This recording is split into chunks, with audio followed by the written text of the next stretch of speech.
Eu vou apresentar um estudo para vocês que muito me encantou quando eu desenvolvi.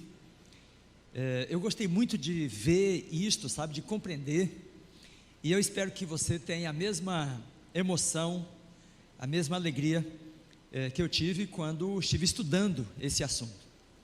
Então o tema é o desfecho do Armagedon, quinta e sexta pragas. Provavelmente você não escutou uma pregação sobre as pragas nos últimos 10 anos, né? Talvez um estudo bíblico, alguma coisa, né? Mas o apóstolo Paulo diz assim: toda a escritura é inspirada, né? E ele diz assim, e útil, né? Então toda a escritura é inspirada e útil para ensinar, para orientar, né? E o relato das pragas também não é diferente. Muito bem, então eu vou ler um texto de Ellen White para começar, e depois nós vamos ler o texto bíblico, né? Veja, gente, nós falamos do grande conflito hoje de manhã, estudamos na lição da escola sabatina, falamos do Armagedon, né? E aqui nesse texto do grande conflito, ela fala do assunto, ó. O último grande conflito entre a verdade e o erro não é senão a luta final da prolongada controvérsia relativa ao que mesmo? A lei de Deus. Era na classe dos jovens, a gente estava falando sobre isso, né? O conflito sobre a lei de Deus. E Lúcifer transgrediu leis no céu, e levou Adão e Eva a transgredir a lei de Deus, né? Então desde o início, a questão dele, né, tem a ver com os princípios, sabe, com os mandamentos divinos, né? Bom, veja que ela diz assim, o último grande conflito, e é aqui na terra, né? Ela diz, estamos agora a entrar nesta batalha entre as leis dos homens e os preceitos de Yahvé, entre a religião da Bíblia e a religião das fábulas e da tradição. As forças que se unirão contra a verdade e a justiça nesta contenda já estão a operar ativamente. Em que momento é esse, né, que ela diz, estamos agora a entrar nesta batalha? As forças que se unirão já estão operando ativamente, né? Em que momento é este? Bom, ela escreveu, gente, o livro, né, o grande conflito, ela veio escrevendo aos poucos, né? Mas publicou a última versão definitiva, né, em 1888. Então, há 140 anos, né, mais de 140, Ellen White entendia que o último grande conflito já estava começando. Por quê? Na mente dela era o conflito acerca da lei de Deus, e a lei de Deus estava sendo restaurada pelo remanescente, né? E ela conhecia os movimentos, né, profeticamente anunciados, queriam levantar uma força, né, contra a lei de Deus na terra. Então por isso que ela fala desta forma. Hoje de manhã nós lemos esses dois textos, né? O relato dos 3 espíritos, os 3 anjos caídos e os 3 anjos celestiais. Então este conflito aí, esse último conflito, gente, é este conflito aqui, ó, das comunidades, né, das pessoas representadas pelos 3 anjos e das pessoas representadas pelos 3 anjos caídos, que é a grande luta espiritual, religiosa, né? Mas aí eu enfatizei de manhã que os 3 espíritos, eles operam sinais com que finalidade? Qual o objetivo que eles têm em mente? Alcançar o poder político da terra, para o poder político entrar na luta religiosa do lado deles. Percebem? Porque desde 1844, gente, há um conflito, né, apenas religioso, porque religião e Estado estão separados, né? Então o Estado não entra nas questões religiosas. Mas quando os sinais são operados, o objetivo é fazer com que o Estado entre para proibir alguma coisa acerca dos 3 anjos, do trabalho deles, e por isso então tem esse movimento de falsificação. Muito bem, então aí o grande conflito, né, entrou na sua fase final, ó, o último grande conflito, e é sobre a lei de Deus, né, que ela é restaurada pelo povo de Deus. Pois bem, então uma vez que a gente tenha esta visão, né, de que há um conflito, sabe, em andamento, ele tem a ver com o nosso trabalho, o nosso testemunho, né, na terra, aí nós vamos agora pular para a fase final dele lá. Eu vou ler então alguns textos de Ellen White, depois eu volto para o Apocalipse. Bom, então veja como é que ela diz aí, ó, grande conflito, página 613. Quando se encerrar a mensagem do terceiro anjo, a misericórdia não mais pleiteará em favor dos culpados, e o povo de Deus terá cumprido a sua missão, a sua obra, e acha-se preparado para a hora mais probante, para a hora mais difícil. Olha aí, gente, então, a mensagem do terceiro anjo, para ela, né, é a mensagem dos três anjos. Então, quando você lê em Ellen White a mensagem do terceiro anjo, ela se refere aos três, né, falando só do terceiro, tá? Então, o que ela está dizendo é que, quando se encerrar a pregação das três mensagens angélicas, né, vamos lembrar quais são? Temer a Deus, é chegada a hora do juízo. Segunda, a primeira é esta, né? E adorar aquele que fez, é a primeira. A segunda, caiu a grande Babilônia. E a terceira, se alguém adorar a besta e a sua imagem, receber sua marca, né, vai beber do vinho da cólera de Deus. Então essas são as três mensagens. Essas três mensagens, gente, coloca a terra, né, ciente do programa escatológico de Deus, porque denuncia a marca da besta, já anuncia a queda da Babilônia e diz qual é a condição, o caminho para as pessoas se livrarem das pragas e serem aprovados no juízo, né? É temer a Deus e dar-lhe glória e adorar o Criador, né? Pois bem, então quando a igreja terminar esta mensagem sobre o batismo do Espírito Santo, né, então ela estará preparada para o momento mais difícil, que é o desfecho do Armagedon, o desfecho, né, desta última grande batalha, que é uma batalha religiosa. Pois bem, então aí Ellen White fala de 4 eventos, né? A chuva serôdia, o término da pregação, o fim da intercessão de Jesus no céu e o tempo de angústia, que começa logo em seguida, né? Os que honram a lei de Deus foram acusados de acarretar juízo sobre o mundo e serão considerados como a causa das terríveis convulsões da natureza. Então vai seguindo na leitura, né? Ela chega nesse ponto aí.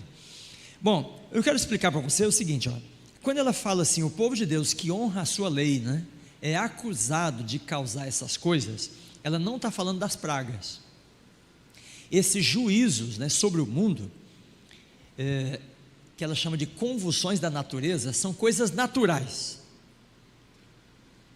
Dos nossos dias hoje, tem alguma coisa natural que posteriormente o povo de Deus pode ser acusado disto?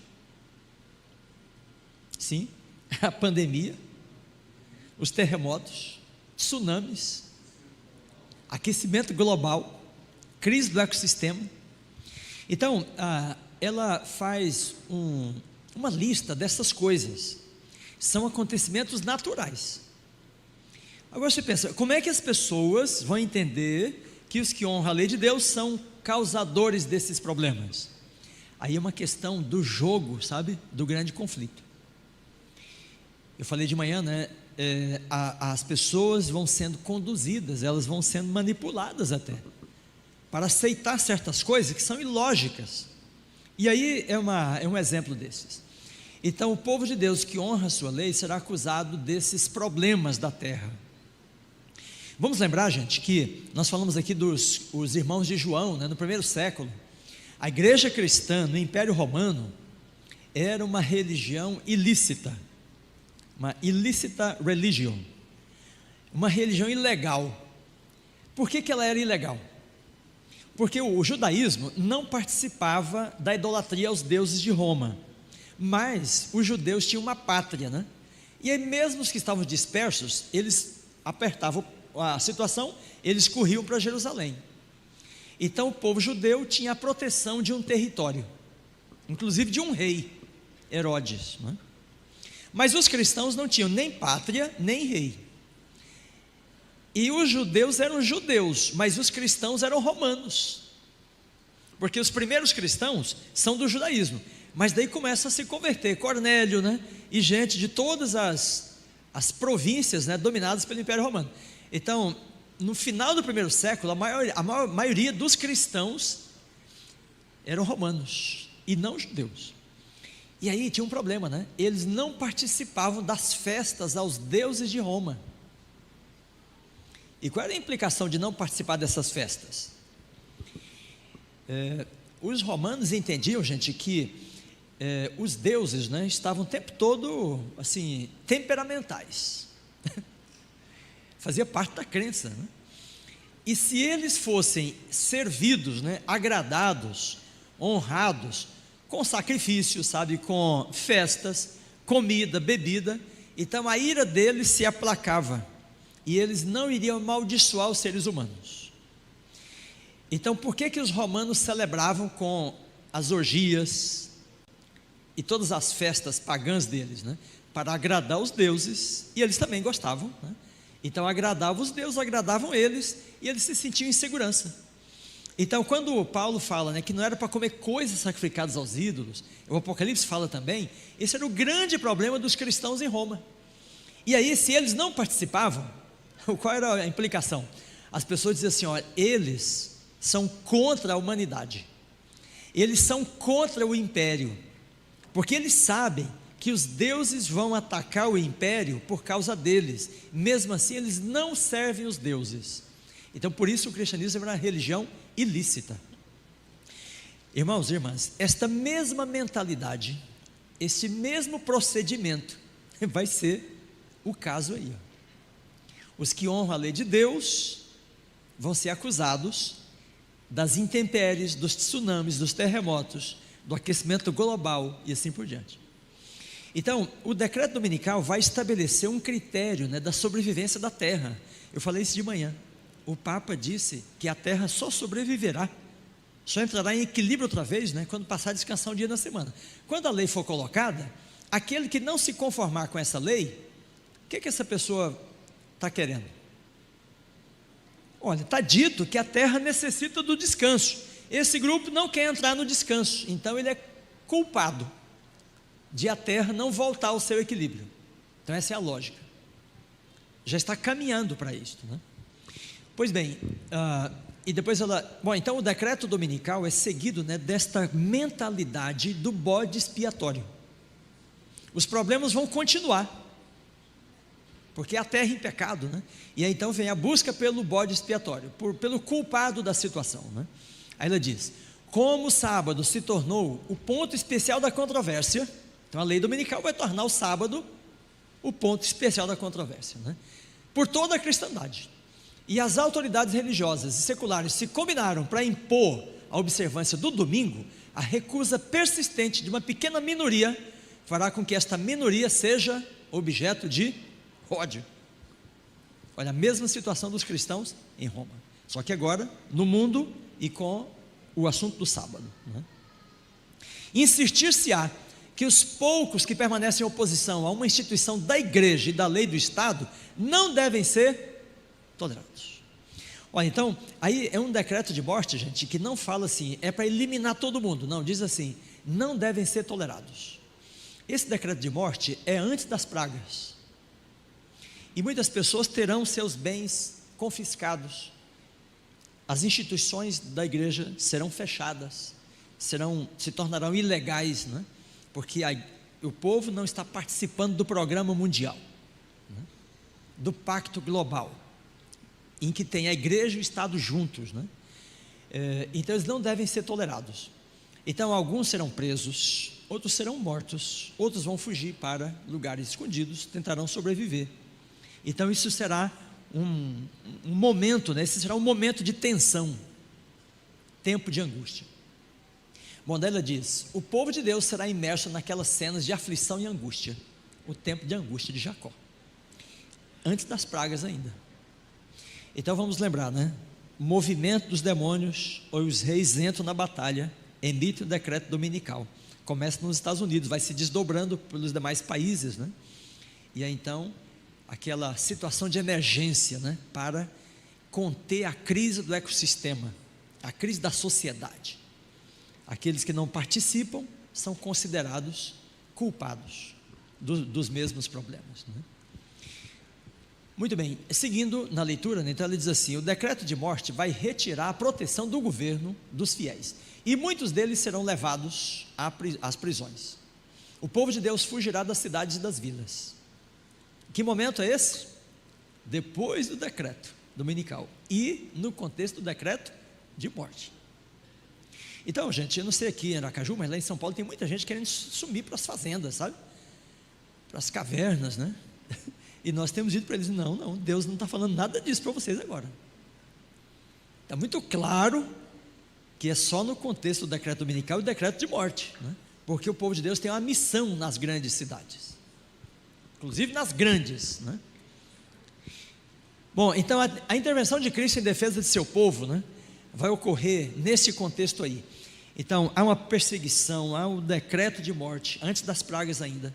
Então, no momento que os ímpios apertarem o povo de Deus, né, então Miguel se levantará para defender o seu povo. O que ele vai fazer para defender seu povo? Não é a segunda vinda. Ele vai enviar as pragas, né? Encerra a expiação no santuário celestial e ele vai enviar as pragas. Então os fiéis de Deus chegam a recear que o Senhor os abandonou para sucumbirem às mãos de seus inimigos, e é um tempo de terrível agonia. Dia e noite clamam a Deus por livramento. Aí é um auge da batalha do Armagedon, porque a batalha religiosa se tornou também política, social, cultural, né, econômica e até militar, judicial. Todas essas questões estão envolvidas quando os reis, né, entram na batalha. Bom, mas Jesus então envia as pragas. E as pragas, irmãos, são organizadas assim, olha, são 4 primeiras, depois vem mais 2 e depois uma lá na frente. E eu vou mostrar para vocês a lógica disso. Então elas são agrupadas assim. Ellen White chega a dizer, né, que as 4 primeiras não serão universais. Mas lendo o texto bíblico, irmãos, já entender para nós que a primeira começa e continua. E vem a segunda e a primeira continua. E vem a quarta, né, e a primeira continua. Quer ver? Vamos ler Apocalipse 16. Abre aí sua Bíblia. Leia, por exemplo, a quarta, né? Apocalipse 16, verso 8. O quarto anjo derramou a sua taça sobre o sol, e foi-lhe dado queimar os homens com fogo. Minha nossa. Aqui em Aracaju, eu senti de novo assim esse calor, sabe? Mas, irmãos, em São Paulo, né, o ano passado deu 38 graus no termômetro. Com efeito, verso 9, os homens se queimaram com um intenso calor e blasfemaram o nome de Deus, que tem autoridade sobre o quê? Sobre estes flagelos. Então as pragas vão caindo, né? E as pessoas sentem uma cumulando sobre a outra. Veja o verso 11. E blasfemaram o Deus do céu por causa das angústias e das úlceras que sofriam. Aqui na quinta praga, né? Então diz assim, que as pessoas blasfemam de Deus por causa das úlceras. Ora, mas as úlceras são a primeira. É que a primeira continua durante a segunda, na terceira, né? Elas são cumulativas. Muito bem, então vamos lembrar, 4, 2 e 1. E ali tem um esquema. Eu vou me referir só ao terceiro quadro, né? Então vejam, as pragas são derramadas. Olha, inclusive hoje o pastor Mavi, né, mostrou um quadrinho das pragas, e eu me lembrei disso aqui, ó. Então a primeira é derramada sobre a terra, a segunda sobre o mar, a terceira sobre as fontes das águas e a quarta sobre o sol. Gente, estas são as coisas criadas como ambiente, ó. Em Gênesis 1, Deus cria o ambiente todo e depois coloca os seres nesse ambiente. Então as 4 primeiras são derramadas sobre o ambiente, mas o efeito é sobre as pessoas. Bom, então, mas observe ali, ó, que as pragas vão atingir, gente, toda a estrutura da Babilônia. Por isso que quando termina, né, diz assim, Deus se lembrou dela, né, para lhe derramar os flagelos, sabe? Porque as 4 primeiras são derramadas sobre as pessoas que estão debaixo da autoridade de Babilônia, aquelas que têm a marca da besta, todas elas, né? Não só a sociedade civil, mas todos os líderes, né, do poder civil e do poder religioso também. Então todas as pessoas são atingidas, todos que têm a marca da besta estão debaixo da autoridade de Babilônia.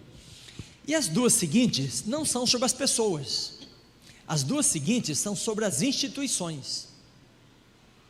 Então observe essa diferença. E aí muda a linguagem. Então as 4 primeiras é sobre a terra, o mar, as fontes e o sol. Aí depois a quinta, né, é sobre o trono da besta. Olha, aí mudou agora o foco. Não é mais o mundo, é uma instituição. A sexta, né, é sobre o rio Eufrates, que é o rio de quem? Da Babilônia. Então, se o rio da Babilônia está sendo atingido, é a Babilônia que é atingida. Muito bem, então, olha, eu coloquei o esquema ali assim. A quinta é sobre o império, o reino da besta se torna em trevas, e a sexta é sobre a Babilônia. Muito bem, então vamos entender as pragas, porque elas vão nos ajudar a entender como é que Deus intervém, sabe? Então, 4 primeiras sobre as pessoas, derramam sobre o ambiente, mas as pessoas são atingidas, né? E aí 2 sobre as instituições. Bom, neste contexto, gente, das 4 primeiras pragas, então vem, deixa eu colocar o texto aqui, olha só, nas 4 primeiras pragas, então vem um segundo decreto de morte. Então, decreto dominical, primeiro decreto de morte, que diz que é para não tolerar. Aí, do contexto das pragas, vem então o segundo decreto, que é diferente. Olha aí, posto que é um decreto geral, global, haja fixado um tempo em que os observadores dos mandamentos poderão ser mortos. Seus inimigos, antes do tempo especificado, se esforçam para tirar-lhes a vida. Mas ninguém pode passar através dos poderosos guardas, os anjos, né, estacionados ao redor de toda a alma fiel, porque depois que terminou a expiação, não morrem mais. Mas ninguém pode passar através dos guardas. Alguns são assaltados ao fugirem das cidades e vilas, mas as espadas contra eles levantadas quebram-se e caem, tão impotentes quanto a palha.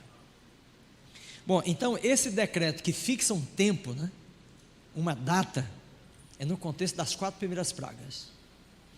Então observe bem, as pessoas são atingidas, né, e aí as instituições determinam, olha, no dia tal, na hora tal, né, no mês tal, essas pessoas devem ser banidas. E aí marca então um momento para um golpe decisivo. Por isso, irmãos, que aí na quinta, então, Deus atinge as instituições que querem dar esse golpe, que são o império e a Babilônia. Bom, nós temos de estudar a Bíblia, como o pastor Samuel estava ensinando, né, fazendo perguntas. O que é o império e o que é a Babilônia aí? Como é que eles são atingidos? Porque a praga diz assim, e houve trevas. Mas será que as trevas, a escuridão, simplesmente a escuridão é uma praga? Como é que é essa questão da Babilônia ser derrubada, né, com a secagem das águas? Bom, então observe bem o raciocínio. No capítulo 17, que é logo após as pragas, aí tem uma visão, né, que tem a besta e a meretriz, que se chama Babilônia. Então, sobre as 4 primeiras pragas, João não dá nenhuma explicação. Mas o capítulo 17, irmãos, é uma explicação que ele dá sobre a quinta e a sexta. Então isso é uma metodologia que estou colocando para vocês aqui agora. As 4 primeiras devem ser literais, elas são simples, é como está sendo dito o texto, né? Agora, as trevas e a secagem do rio, a linguagem é simbólica e por isso ele dá uma visão para explicar as 2 pragas. Então observe que os 2 personagens atingidos na quinta e na sexta são os 2 personagens do capítulo 17, a besta e a meretriz. E aí vamos ler no capítulo 17 como é que é dito sobre as 2 entidades. Então veja, o 17 verso 14, então ele fala, os 10 chifres e a besta pelejarão contra o cordeiro, e o cordeiro os vencerá, pois é Senhor dos senhores e Rei dos reis, e vencerão também os que estão com ele, chamados, eleitos e fiéis. Então João simplesmente diz, né, que o golpe que Jesus dá sobre a besta na quinta praga, ele está explicando dessa forma aqui, eles guerreiam contra o cordeiro e contra os servos do cordeiro, e o cordeiro vai derrotá-los, e os servos de Deus também derrotam a besta. Então a besta foi derrotada. Como? Nós vamos ver mais detalhes adiante. E a Babilônia, o que acontece com ela? Então nós lemos o verso 14, né? Primeiro a besta, ó, é derrotada. E o verso 16 agora, 16, 17, ou perdão, 17, 16, os 10 chifres que viste e a besta, que foram derrotados pelo cordeiro, odiarão a meretriz, e a farão devastada e despojada, e a queimarão no fogo. Como é que a Babilônia é destruída? Quem é que a destrói? A praga, né, a sexta, diz assim: a água do Eufrates secou. Mas o que o João depois vem para explicar, né, é que a besta e os reis, que eram servos da Babilônia, uma vez derrotados pelo cordeiro, então eles ficam irados contra a mulher e a destroem. Então a destruição dela, prevista na sexta praga, quer dizer, que ocorre na sexta praga, é explicada aí. Ela vai morrer, vai ser destruída, queimada, igrejas, sacerdócio, destruído por quem? Pelo império, o poder político que apoiou o poder religioso, então vai destruir o próprio poder religioso. Irmãos, isso é o que aconteceu na Revolução Francesa. Os reis europeus serviram o papado, e então se levantaram contra ele.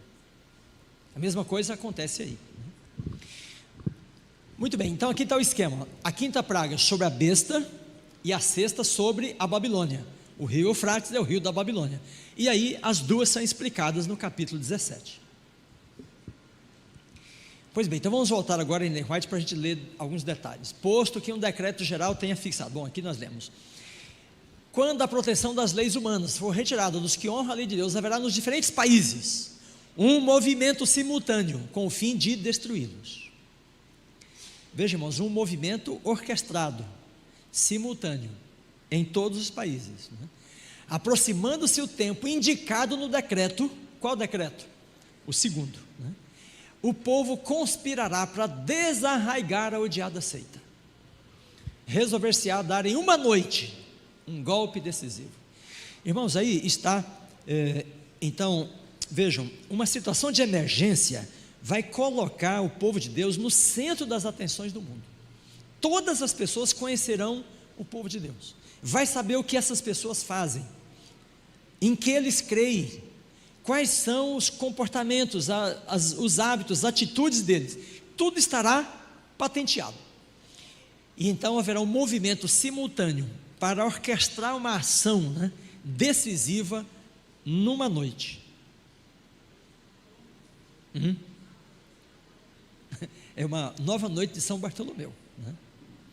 Um golpe decisivo para limpar a terra do grupo que não aceitou o pacto global do domingo, né?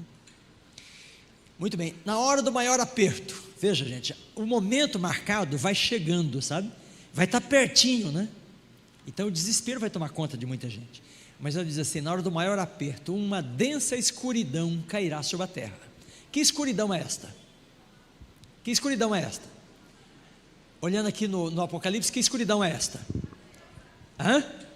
A quinta praga é a escuridão. Olha só, na hora do maior aperto, uma densa escuridão cairá sobre a terra.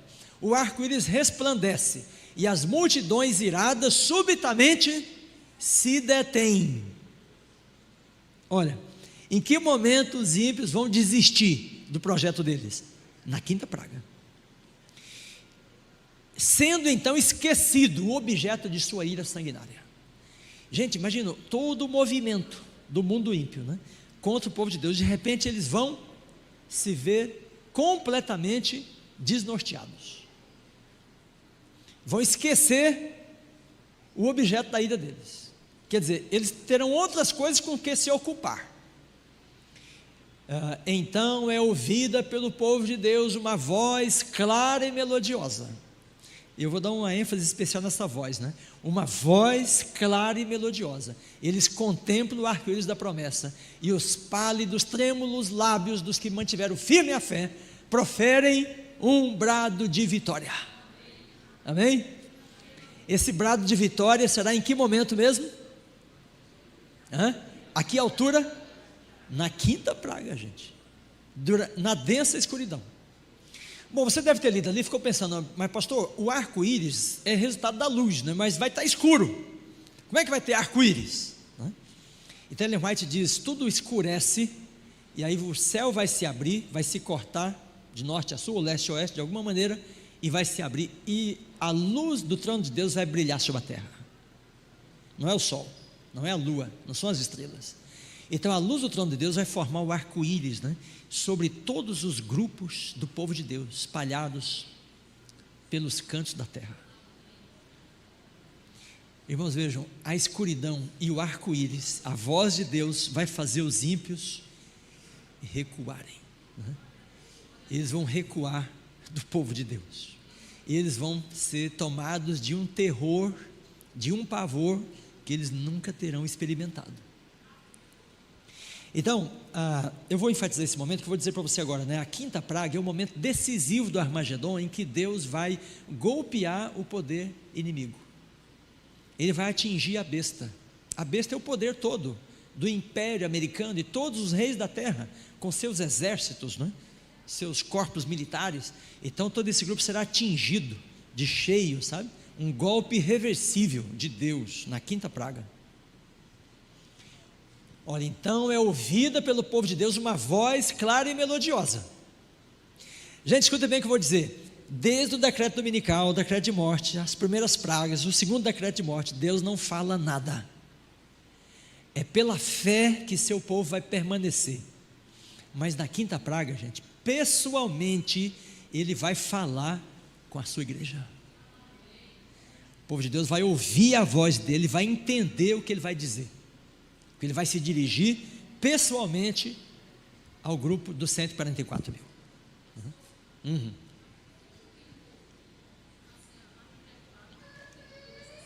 Nem a Bíblia, nem Ellen White. Pela fé, o povo de Deus vai esperar, né? Sem saber quando. Porque se soubesse, seria para desespero deles. Pode ser mais do que a gente imagina. Bom, na página 640 ela reitera, né? A voz de Deus, o concerto de paz, o brado de vitória. Então eu destaquei 3 coisas aqui, ó. A voz de Deus é ouvida, tem o arco-íris, né? E aí vem o brado de vitória do povo de Deus. Veja, gente, que ela está falando exatamente do texto que nós lemos, ó. Pelejarão eles contra o cordeiro, mas o cordeiro os vencerá, e vencerão também os chamados, os eleitos e os fiéis. Então por isso que tem um brado de vitória, porque na quinta praga, na queda, né, da besta, o povo de Deus alcançou a vitória. Muito bem, então da quinta praga Ellen White passa direto para a sétima no grande conflito. Ela não fala da sexta, aí no capítulo 40, né? Aí ela diz assim, é à meia-noite que Deus manifesta seu poder para o livramento do seu povo. A meia-noite aí é o momento da segunda vinda, né? É o momento a meia-noite é o momento da quinta praga. Aí ela diz, quando a voz de Deus põe fim ao cativeiro de seu povo. Olha, esta voz que eles escutam aqui, na densa escuridão, né? Ela diz que ela vai colocar fim ao cativeiro de seu povo. Acabou a perseguição, o povo de Deus. Aí, nessa altura dos acontecimentos. Não é lá na segunda vinda, é na quinta praga. Os ímpios estão cheios de pesar, não por causa de sua negligência para com Deus, mas porque Deus venceu. Olha só, então uma consciência de derrota toma conta dos ímpios no contexto da escuridão. Aí que nós vamos começar a entender agora por que as trevas são um golpe de Deus. Porque a escuridão sozinha não atinge ninguém, né? Bom, então a quinta praga vai levar os ímpios a um estado de terror e assim interromperá seus esforços contra o povo de Deus. Muito bem, então já destaquei os 3 eventos. Eu vou lembrar com vocês um evento que alguns de vocês já devem ter passado, mas há poucos dias, né, nós fomos um grupo lá do NASP para o sul de São Paulo para conhecer aquelas cavernas, as cachoeiras, né? Passamos 2 dias lá. Um lugar impressionante, muito lindo. Tem cavernas no Brasil, no mundo inteiro, né? E nós entramos numas cavernas, né, não exploradas, lanternas. E aí, gente, lá pelo meio, né? Aí o guia fala assim: vamos apagar as lanternas. Todo mundo guarda o celular, né? Apaga. Gente, a escuridão é absoluta. você não vê nada, zero de luz, né? E aí o pessoal começou a ranger os dentes, sabe? De dor, né? As pessoas começaram a gemer, assim, perto de nós, sabe? De dor, né? A escuridão era tal que doía, sabe? Você já esteve nessa situação? Não, irmãos, ninguém range os dentes. A escuridão é absoluta, mas não sente dor nenhuma, ela não causa dor nenhuma. Por que que os ímpios vão ficar assim acometidos desse terror?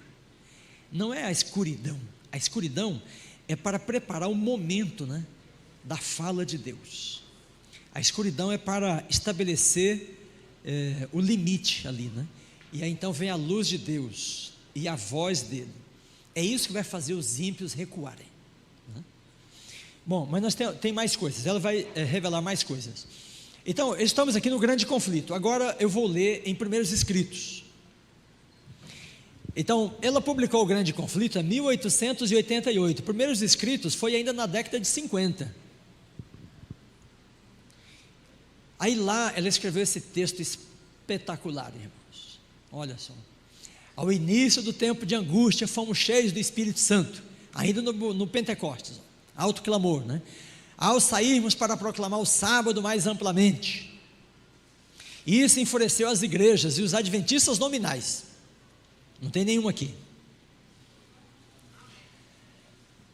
Pois não podiam refutar a verdade do sábado. É o contexto do decreto dominical. E eu vi a espada, a fome, a pestilência, grande confusão. São aqueles juízos antes das pragas, né? E eles, os ímpios, ergueram a espada para nos matar, mas esta quebrou-se ao cair, tão impotente como a palha no chão. E então clamamos dia e noite por livramento, e o clamor subiu até Deus. Veja que aqui ela resumiu tudo assim em poucas palavras, né? Desde o momento do decreto dominical até o momento da quinta praga. Havia um espaço claro de glória indescritível. Estava tudo escuro, mas havia um espaço de glória, de onde veio a voz de Deus. Olha de novo aí, ó. Lembraram da voz lá, que põe fim ao cativeiro de seu povo, né? De onde veio a voz de Deus como o som de muitas águas.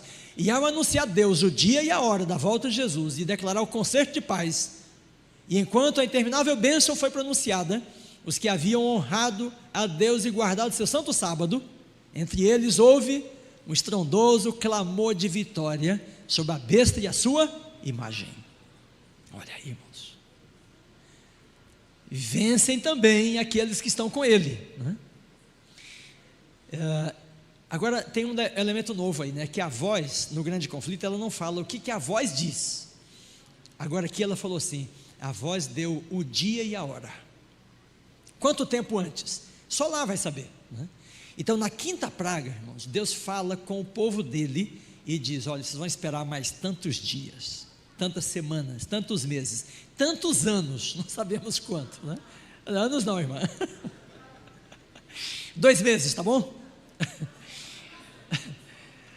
Irmãos, interessante, o povo de Deus só vai saber lá nesse momento. Então qualquer estudo, qualquer prognóstico, qualquer conjectura feita, né? 2030, 2040, nada disso tem valor, a Bíblia não nos dá, só Deus vai dizer, lá no momento da escuridão. Então a voz de Deus vai declarar o dia e a hora, e o povo de Deus vai perceber que os ímpios vão bater em retirada, e aí vem um estrondoso clamor de vitória sobre a besta e a sua imagem. Por que a besta e a sua imagem? Que é o poder que impôs o domingo. Então por isso ela diz: aqueles que guardaram o seu santo sábado, diante da quebra do poder que impôs o domingo, eles vão pronunciar um estrondoso brado de vitória. Aqui tem um clube dos bravadores, eles têm o grito de guerra. Vocês já viram o grito de guerra? É mais ou menos isso que o povo de Deus vai fazer aí, irmãos. Mas não é um grito para a guerra, é do fim da guerra. Olha, primeiros escritos: essas pragas enfureceram os ímpios, saiu um decreto para matar os santos. O segundo, então as pragas, e aí vem um decreto estabelecido com urgência. E então todos os santos clamaram com angústia de espírito e alcançaram o livramento pela voz de Deus. Olha a voz de novo aí. Já 5 vezes ela falou da voz, né? E os 144.000 triunfaram, e a sua face se iluminou com a glória de Deus. Veja como ela vai mudando as expressões, né? Aqui, os que guardaram o sábado pronunciam o estrondoso clamor de vitória. Agora aqui ela diz que os 144 mil têm a face iluminada com a glória de Deus. Quem são os 144 mil? Os que têm o selo de Deus. E o que é o selo de Deus? É a guarda do sábado. É uma relação com Deus marcada por esse mandamento, né? Que reconhece Ele como Criador e Redentor. Agora tem um elemento novo. Irmãos, quando Jesus retorna, quem não tiver sido glorificado, morre. Lembra quando Moisés desceu do monte e o rosto dele estava brilhando, né? Aí os israelitas disseram: Moisés, põe um véu aí, nós não conseguimos ver Moisés, né? Então Moisés se tornou fogo consumidor, irmãos, para os israelitas, porque ele esteve tanto tempo com Deus, que a glória de Deus passou para ele. E aí quando Moisés desceu, ele teve de se cobrir. Então, quando Jesus voltar, antes disto, o povo dele tem de ter a glória dele. E ela está dizendo aí, ó, na quinta praga, o rosto dos 144 mil se ilumina com a glória de Deus. E agora eles estão prontos para ver Jesus em glória e majestade. Porque quem não tiver essa glória, não poderá vê-lo. Houve um grande terremoto, as sepulturas se abriram, primeiros escritos, 285, eu vou mudando as páginas, né? E os que haviam morrido na fé da mensagem do terceiro anjo, guardando o sábado, saíram de seus leitos de pó, glorificados, para ouvir o concerto de paz que Deus deveria fazer com os que tinham guardado sua lei. Agora tem um novo elemento. O que mais acontece na quinta praga? Então raciocine comigo. Se ela está dizendo que essas pessoas ressuscitam para escutar o concerto de paz, em que momento que elas ressuscitam? Nesse momento aí, antes um pouquinho, porque eles ressuscitam para acompanhar os 144 mil no momento da quinta praga. Então eu diria que entre a quarta e a quinta, né, esses vão ressuscitar, possivelmente quando a escuridão toma conta da terra. Então vem um terremoto, né? E todos os que morreram desde 1844 até esse momento aí vão ressuscitar. Não é a ressurreição de todos os salvos ainda, né? Mas de todo o grupo que recebe o selo de Deus. E eles se juntam com 144 mil. Então aqui tem uma série de eventos, né? Vamos lembrar? A escuridão, o arco-íris, a voz de Deus, dá o dia e a hora da segunda vinda. Ele estabelece o concerto de paz com aqueles que tinham guardado sua lei. Mas um pouco antes disto, ressuscita um grupo para escutar o concerto de paz. Por quê? Porque eles morreram na fé da mensagem dos três anjos. Eles morreram na guarda do sábado. Não foram perseguidos, muitos deles, mas morreram com o selo do Deus vivo sobre eles, né? E ressuscitam para se juntar. E de que forma eles ressuscitam? Qual que é a característica deles? Eles estão glorificados. Então eles se juntam com os 144 mil, que também já tem a glória de Deus. E agora todo esse grupo pode ver Jesus em glória e majestade. Amém? Amém. Rostos iluminados. Bom, então tem um resumo aqui. Gente, em 1888, Ellen White falou assim, que as declarações dela, todas sobre o dia e a hora, se refere ao momento imediato antes da volta de Jesus. E por esse estudo aqui nós compreendemos que é na segunda praga, ou na quinta praga. Muito bem, o que vai fazer os ímpios ficarem aterrorizados? Todos esses eventos aí, pode ser que ainda sejam pouco, irmãos, mas aí tem uma coisa a mais, né? Porque ela diz assim, ó, grande conflito 6:3-9. A glória da cidade celestial emana de suas portas entreabertas. Então aparece de encontro ao céu uma mão segurando duas tábuas de pedra, dobradas uma sobre a outra. E em seguida a mão abre as tábuas e veem-se os preceitos do decálogo como traçados com pena de fogo. Então raciocine comigo. Se a besta, o império, vai impor o domingo contra a lei de Deus, o que vai fazer o império se tornar consciente de que está errado e derrotado? Senão a manifestação da lei verdadeira no céu. Entenderam o raciocínio? Então, o que vai fazer os ímpios perceberem, irmãos, que eles entraram numa canoa furada, né? Que foram iludidos pela meretriz, a Babilônia, o que vai fazer com que eles tomem a consciência definitiva, né? De que estão perdidos, é quando a lei de Deus for mostrada no céu, como que traçados os mandamentos com pena de fogo. E aí o que acontece em seguida ela diz assim, o ministro que sacrificara a verdade a fim de alcançar o favor dos homens, percebe agora o caráter e a influência de seus ensinos. Ministros e povo veem, olha, estão vendo no céu, veem que não mantiveram a devida relação para com Deus, veem que se rebelaram contra o autor de toda a lei reta e justa, e o povo vê que foi iludido. Olha, por que ela está falando tanto vê? É o momento que eles vão ver a lei de Deus no céu, e nesse momento os ministros ainda estão vivos, mas eles são destruídos depois na sexta, pela própria besta, né? Então esta visão da lei é também na quinta praga. Por isto, né, as espadas que deveriam matar o povo de Deus são agora empregadas para exterminar quem? Lá no finalzinho, ó. As espadas que deveriam matar o povo de Deus são agora empregadas para exterminar os seus inimigos, e por toda parte a contenda e morticínio, contenda e mortandade. Então, irmãos queridos, o que vai fazer com que os ímpios, né, desistam, esqueçam o objeto da ira deles? Porque eles estavam contra o povo de Deus, pensando que o povo de Deus estava errado, causando o juízo de Deus sobre a terra. Mas agora eles veem a lei de Deus e se conscientizam de que fizeram a lei errada, né? E então eles se revoltam contra os seus líderes religiosos, e aí as armas que usariam contra o povo de Deus serão usadas para exterminar os inimigos do povo de Deus. E aí é uma reviravolta completa no grande conflito, no tempo de angústia. Irmãos queridos, depois das pragas, nenhum do povo de Deus mais cai, e depois da quinta, os ímpios não perseguem mais o povo de Deus, e a terra então entra numa grande confusão, um caos social, uma nova revolução francesa, só que contra os próprios inimigos, lutando contra eles mesmos. E nessa condição de pranto, de morte, de destruição, de terror, os ímpios vão chegar na altura da sétima praga, com a volta de Jesus. Mas o povo de Deus, com um brado de vitória. Queridos irmãos, Deus firme, né, a cada um de nós, nesta mensagem clara, persuasiva, profética, até o momento decisivo, né? Veja que Isaías viu a mesma coisa.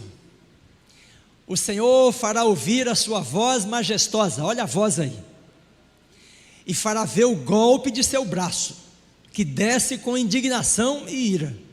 Contra quem? A besta e a sua imagem e a Babilônia. E então haverá um cântico entre vós, como na noite em que se celebra uma festa santa. Amém? O estrondoso clamor de vitória, irmãos, que Ellen White escutou, Isaías já tinha escutado. A voz de Deus que fala com o remanescente, né? Isaías já sabia dela, e por isso ele diz: o Senhor fará ouvir a sua voz majestosa, e fará ver o golpe de seu braço, porque ele vai derrotar a besta e o império, né? E então um cântico haverá entre vós, como na noite em que se celebra uma festa santa. Você quer estar preparado para esse cântico de vitória? Você deseja de todo o seu coração pronunciar o brado de vitória? Permaneça firme, permaneça nesse caminho, não se afaste dele, nem para a direita, nem para a esquerda. Os que pertencem a Deus, irmãos, não podem ser tirados de suas mãos. Os que são dele serão preservados até o último momento. Está vendo essa senhora aí? Essa simpatia? Gente, o que pertence a Deus não pode ser tirado das mãos dele. Olha, eu estava na CPB, e aí eu estava avaliando, né, projetos que as pessoas tinham mandado para publicar, né, livros, se a gente aprovasse na comissão, seriam publicados. Eu estava lendo, né, um manuscrito, e não estava assim muito claro, não estava bem escrito, mas eu perseverei na leitura, né, cheguei pela página 15, sabe, e aí a história, né, me envolveu, uma história fabulosa, uma história de Deus mesmo, né? E era essa senhora contando a história dela.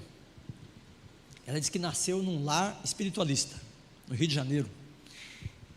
Pai agressivo, batia nos filhos, batia na esposa, bebia muito, assediava a irmã mais velha, um lar desordenado. E aí a Nilza, né, com 9 anos de idade, recebeu o chamado de Deus. Como é que foi isto? A tia dela foi morar com eles, e a tia era evangélica, e ela cantava um hino. Não vou conseguir cantar, muito menos agora, com minha voz assim, né? E o hino dizia assim: eu quero trabalhar por meu Jesus. E aí a tia cantava, e cantava esse hino, né? Tem uns evangélicos que cantam sem parar. E aí, irmãos, o homem, né, dono da casa, se indispôs e mandou a mulher embora, né? Expulsou ela da casa dele, era cunhada dele, né? Mas o hino ficou na cabeça da Nilza, né? 9 anos de idade. Eu quero trabalhar para o meu Jesus, né? Aí, 2 anos depois, a irmã mais velha casou-se, novinha, ficar livre do pai, e o pai passou a assediar a Nilza. E ela disse que lutou com o pai umas vezes, deu um pontapé nele um dia, sabe? Mas a situação estava tão tensa dentro de casa, que um dia ela decidiu se matar.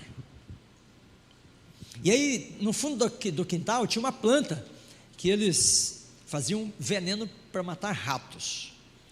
Não tinha ninguém em casa, domingo de manhã. Aí ela foi, pegou um pouco da planta, sentou assim na porta do fundo, né, da casa, e ela disse que iria comer a planta, sabe? E pensou: bom, se eu comer essa planta, vou morrer, porque os ratos morrem, né? E vou comer todo esse galho.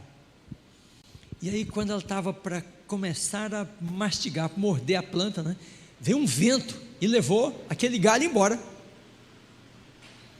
E quando o vento soprou, irmãos, ela escutou uma igreja que estava cantando perto dali. E o que os irmãos estavam cantando lá? Vocês leram o livro? Né? Gente, quando ela escutou esse hino, né, ela disse que sentiu assim, um toque no coração dela, sabe? Ela estremeceu, né? Se eu não posso me matar, eu quero trabalhar para Jesus, quero conhecer Jesus, né? 11, 12 anos de idade. Bom, aí passou aquele momento, mas a situação em casa continua a mesma. Aí ela entrou numa crise, e ela não falava mais. As pessoas chegavam, conversavam, cumprimentavam, puxavam conversa, e ela não falava nada. Ela ficou muda. E aí as pessoas incentivavam, falavam, tentavam, e nada, né? Aí os vizinhos começaram a dizer: fulano, sua filha está com um espírito mudo, tem de levar no centro espírita, e o médium vai incorporar um espírito, vai dialogar com esse espírito mudo, né? Vai mandar ele embora, alguma coisa. E aí ela disse que pensou: não, eu nunca vou para o centro espírita, né? Mas ela não podia falar, ela não falava. E aí chegou o dia, o pai tinha marcado, nós vamos, né? E aí foi com a mãe e levou então a Nilza, 12 anos, né? E ela disse que foi, irmãos, concentrada em Jesus. Tudo que ela sabia de Jesus é o nome dele, e ela sabia que ela queria trabalhar para ele, né? E ela disse que se apegou a Cristo, sabe? E aí começou a cerimônia, e o médium invocava, e música, e dança, etc., e nenhum espírito descia. 11, meia-noite, 1 da manhã, né? E mais invocação, e espírito nenhum descia, né? E ele disse: a moça é de corpo fechado. Mas se ela é de corpo fechado, como é que está com o espírito mudo, né? E aí mandaram chamar um outro médium, mais experiente, né? E o homem veio, 3 da manhã, sabe? E nada acontecia. Então ele decidiu, o mais experiente, fazer a última tentativa. Ele ia tomar a cabecinha dela assim e chocar contra a cabeça dele, e havendo alguma resistência da parte dela, então o corpo dela se abriria, né? Na crença deles, né? Irmãos, quando ele tomou a cabeça dela e segurou, né, ela disse que se concentrou em Cristo. Eu quero trabalhar para o Senhor. E o homem chocou a cabeça dele contra a cabeça dela. E o que aconteceu? Ele caiu de costas, desacordado. E ela escreveu no livro assim: ele deve ter chocado a cabeça dele contra a cabeça de um anjo, ou a cabeça do próprio Jesus, né? Porque ela era uma chamada, uma escolhida, uma fiel de Deus, né? Na sua simplicidade queria conhecer Jesus, trabalhar para ele. Ela se casou muito nova para ficar livre do pai. O marido foi pior para ela do que o pai. quis matá-lo algumas vezes. Uma noite ela disse que abriu os olhos, ele estava com um punhal na direção do peito dela, mas estava imóvel, tremendo, e ela chutou, deu um pontapé, jogou o homem do lado da cama, sabe? Outro dia, brigando com ela, ele a agrediu, né? E o filho de 6 anos, que pulou na frente assim, se armou e disse: pai, não vem não, que agora é comigo, né? E o menininho de 6 anos, né? E aí diz que o homem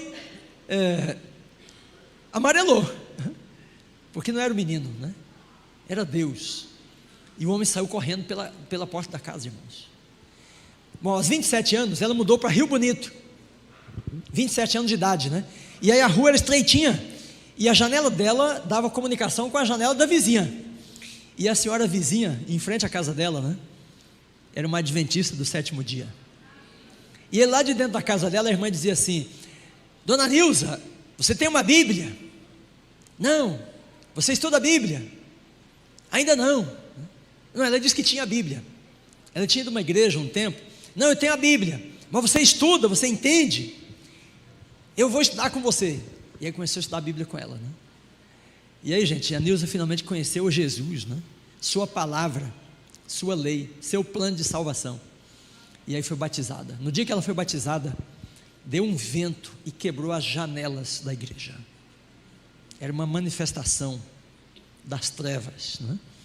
Ela foi batizada. Aos 30 anos entrou na comportagem, foi trabalhar para Jesus. Irmãos, a Nilza levou dezenas de pessoas ao batismo. E aí um dia eu estava indo ao Rio de Janeiro, e eu liguei para o pastor, o presidente, falei: pastor, me dá o telefone do pastor da igreja. Eu me esqueci o nome da cidade onde ela estava morando, né? Eu sabia. E aí eu liguei para o pastor, falei: pastor, tem uma senhora na sua igreja chamada Nilza? Ele disse: claro, tem sim. E ele disse: olha, essa mulher é dinâmica, ela levou tantas pessoas aqui ao batismo. Eu falei: pode levá-la ao concílio de anciãos? Põe a foto aí. Põe a foto aí de novo, por favor, por gentileza. E aí, irmãos, eu pensei: vou encontrar uma senhora cabisbaixa, né? Com o rosto dela marcado do sofrimento. Mas quando eu vi a Nilza, a minha surpresa, era uma mulher simpática, sorridente, sabe? O olhar para cima. E aí eu tirei essa foto com ela, né? Simpatia de pessoa, mulher de fé, de garra, sabe? De coragem, porque a garra dela, a coragem dela é em Jesus.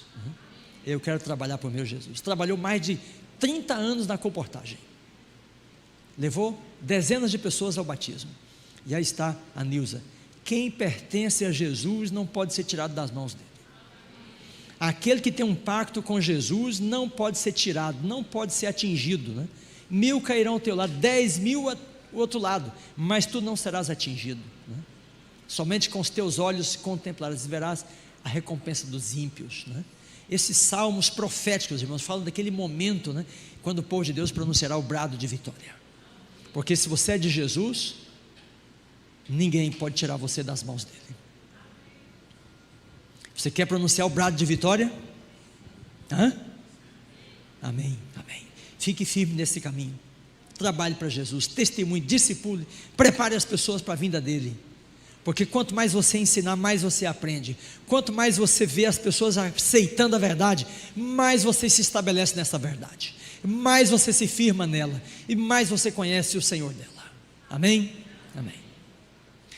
Nosso Deus e Pai, obrigado, Senhor, pela história da irmã Nilza, uma história que o Senhor escreveu até aqui.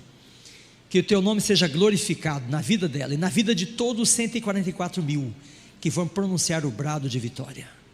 Ó Deus, nós te louvamos pela luz da tua palavra, pela mensagem clara, a mensagem profética, que abre os nossos olhos, para que nós saibamos o que o Senhor vai fazer lá na frente. E ó Pai, firma o teu povo nesta mensagem, neste caminho, e que esta igreja caminhe com o Senhor todos os dias, discipulando, pregando, proclamando que o Senhor está às portas. Abençoa mais uma vez cada um de nós, toma-nos em tuas mãos, porque nós queremos ser teus inteiramente. Lava-nos, ó Pai, no sangue de Cristo, para que sejamos novas criaturas e possamos receber o dom do Espírito Santo para o alto clamor e a chuva serôdia. Ilumina, ó Pai, qualifica a tua igreja. 450 mil estão na China, Que o teu povo se espalhe pela face da terra, Senhor, e a terra possa ser sacudida no alto clamor, e finalmente ver Jesus voltar em glória e majestade. Louvado seja o teu nome para sempre, em nome de Jesus, amém, amém, amém, amém e amém.